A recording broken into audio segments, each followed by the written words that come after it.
What's up, people? Lucky. Today I want to talk about Last of Us, and in particular a video that I saw on IGN. I'll put a link in the description. Basically, this is a video where they talk about why they gave it Game of the Year, and they go on to praise Last of Us for many things, most of which I do not think had anything to do with why it's Game of the Year. First off, big fat spoiler warning ahead, and if you're a huge fanboy of Last of Us, I'm probably going to say some things that you don't like.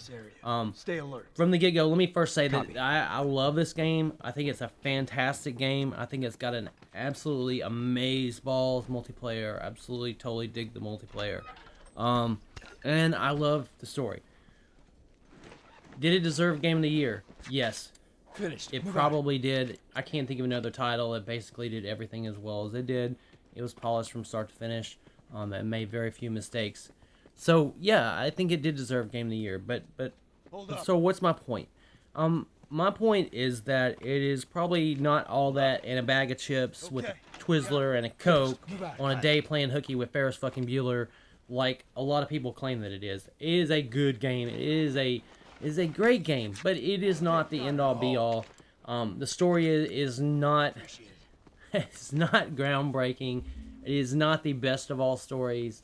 In fact, it's a rehash of a lot of stuff that's been done before. It was extremely predictable, and I'll go into that shortly. First, I do want to talk about what sets this game apart, and what sets this game apart, in my mind, is the character development. The relationship between Joel and Ellie as they progress through the story. In particular, the in-game dialogue, which was just superbly voice acted. It never repeated itself. It was always fresh. They bantered back and forth about everything from comic books to the world before the infected came to basically life, death, and the meaning of everything. So that stuff was incredible. And I can't think of another game that did it as well. There's been games with great in-game dialogue. Red Dead immediately comes to mind. But then again, you have John Marston acting with a number of different characters, like the Gravedigger or El Capitan, and not one particular character building that long-term relationship the way that Joel and Ellie did. And then on the flip side, you have a game like Black Flag, where you have Adewale, the first mate, and Edward, your main character. They're sailing together for huge stretches of time, and they say like almost nothing to each other, which is a horribly wasted opportunity. When you put those two in comparison, contrast with each other, clearly Last of Us goes above and beyond what any game in 2013 did, above and beyond probably what any game in history has ever done, and it deserves to be commended on that and that alone. But story, let's get to story, and there's a lot of old ideas here.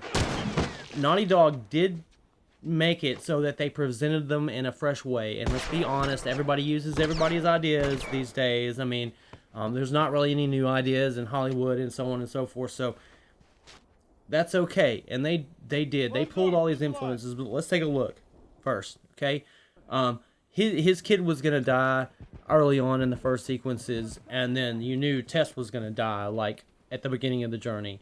This is like every superhero origin story ever. The main characters, basically loved ones, get killed. Okay, I mean, been there, done that. I saw that one coming. Okay, Ellie is immune to the infected, and she's the probable cure, and that's why you have to get her to this research facility. The movie called Children of Men did this exact same thing. The Earth basically was plagued. No children were being born.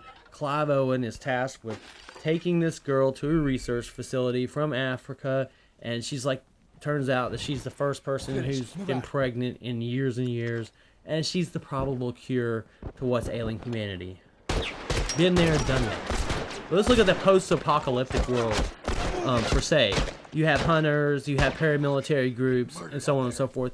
This is like every post-apocalyptic, if I say that word, apocalyptic world that's ever been done. I mean, look at Mad Max, I Am Legend, Book of Eli, TV series Revolutions, all these different genres basically Naughty Dog is a, I mean, The Last of Us is like a smattering collage of all this different stuff, all done before, just putting The Last of Us's own words, basically. So, again, nothing new.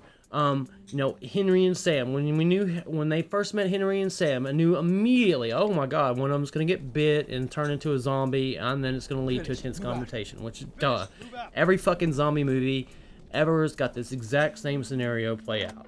I mean, there was absolutely nothing surprising about that. If anybody says that they didn't see that coming, you are, I'm just not even going to go there. So, don't trust David, and we knew that from the get-go. It does lead to, and I give Naughty Dog credit. This was one of the few very, very bold story decisions, if not the only one, was to go that whole pedophilia route. That was unnerving. That was gutsy.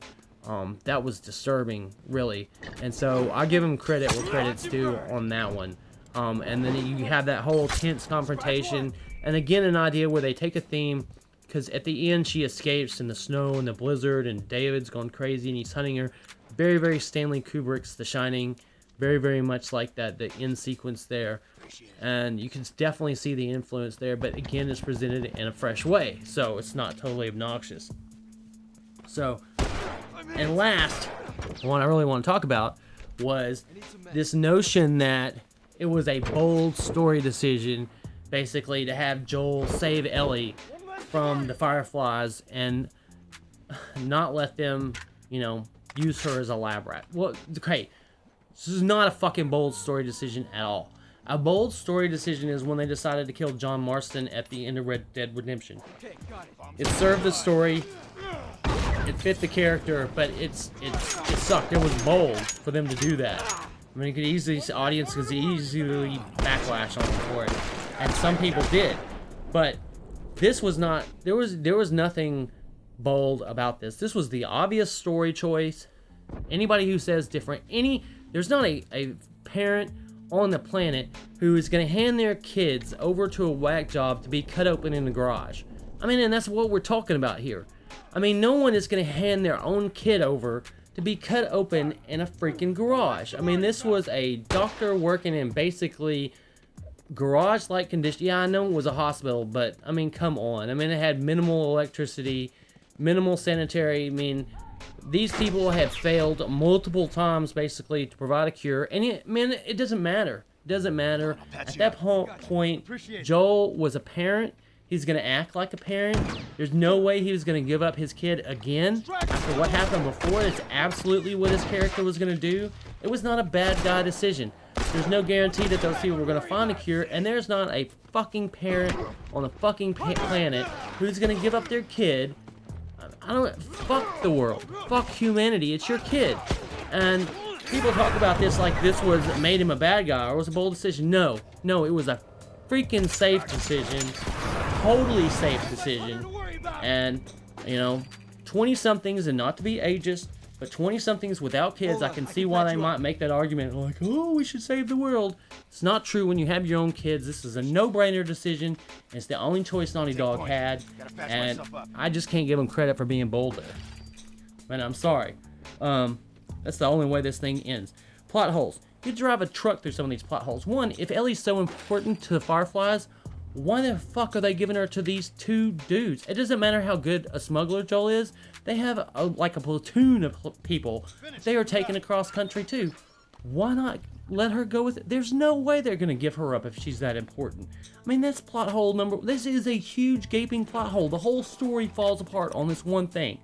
Bam. Boom. Two, why would Joel go anywhere near Pittsburgh or any urban city for that matter? You know it's going to be filled with infected. You know there's going to be paramilitary there. You know there's going to be Fireflies there. You know there's going to be hunters there. You know there's going to be all this danger there. Why? Why would you go anywhere near there? So, and three, and I'll get to puzzles in a second. Why can't this kid learn to fucking swim after 600 miles?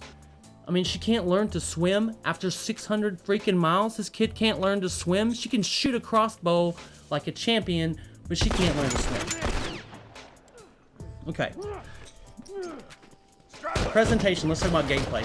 Presentation, technically, this is a beautiful game, but arguably, there's just as good looking games this year. Tomb Raider is a gorgeous game. BioShock is a gorgeous game. Black Flag is a gorgeous game. All of them compete. All of them equally compete.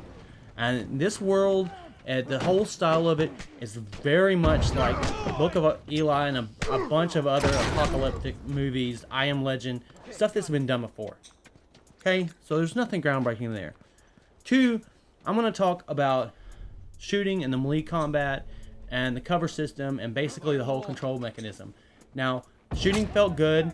The combat, they used the in-close camera. That was very good, very tense and in your face. This stuff it's really fun to play.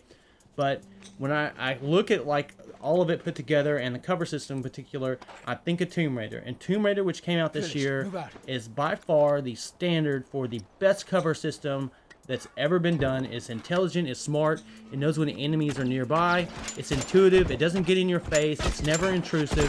It's like the perfect cover system. Did Last of Us do anything better? No, it didn't do anything. It didn't do this stuff nearly as well as Tomb Raider did. Tomb Raider did shooting just as well. It basically did melee combat pretty much just as well. It had stealth just as well.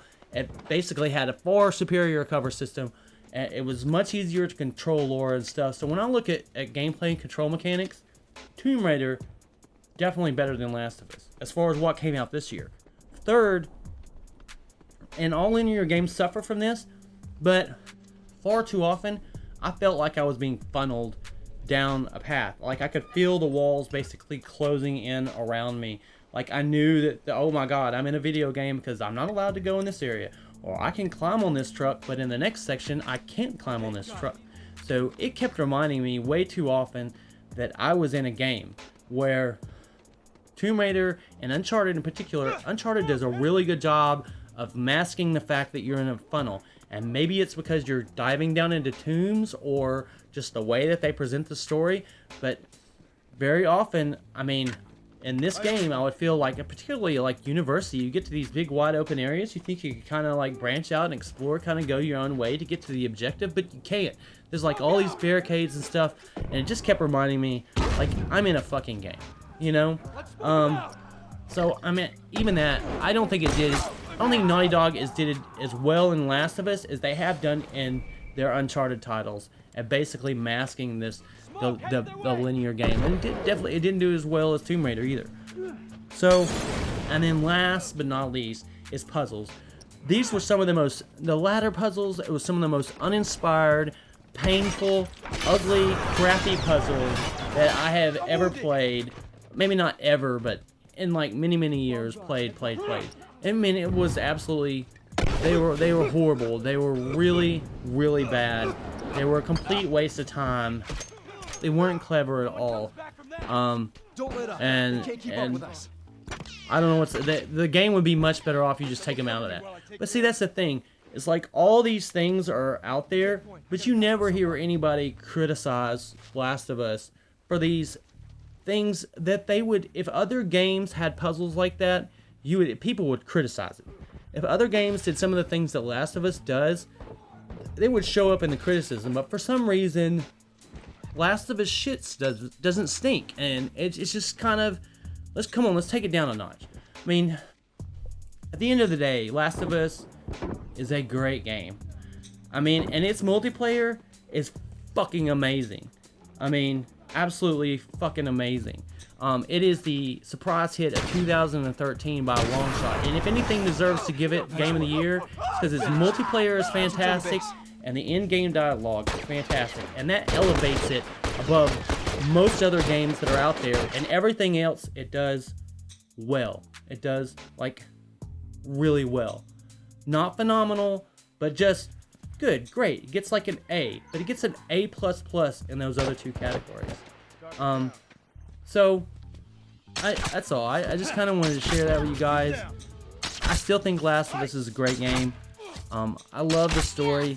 If you haven't picked it up, if you haven't played it, please do not allow me to discourage it, because it is one of those all-time great titles. It deserves to be listed in the ranks of great great titles for the last 15, 20 years, and it's a must-play game for everybody. Does it overshadow its predecessors? My opinion, no. But it is nevertheless an amazing game. Thank you guys for joining. I went a little bit over. Please feel free to share your thoughts and hit that like and subscribe button. One less to Peace. worry about.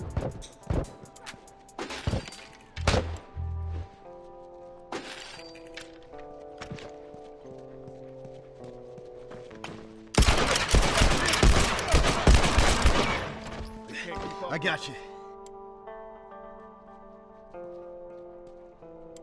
Lucky you got my back.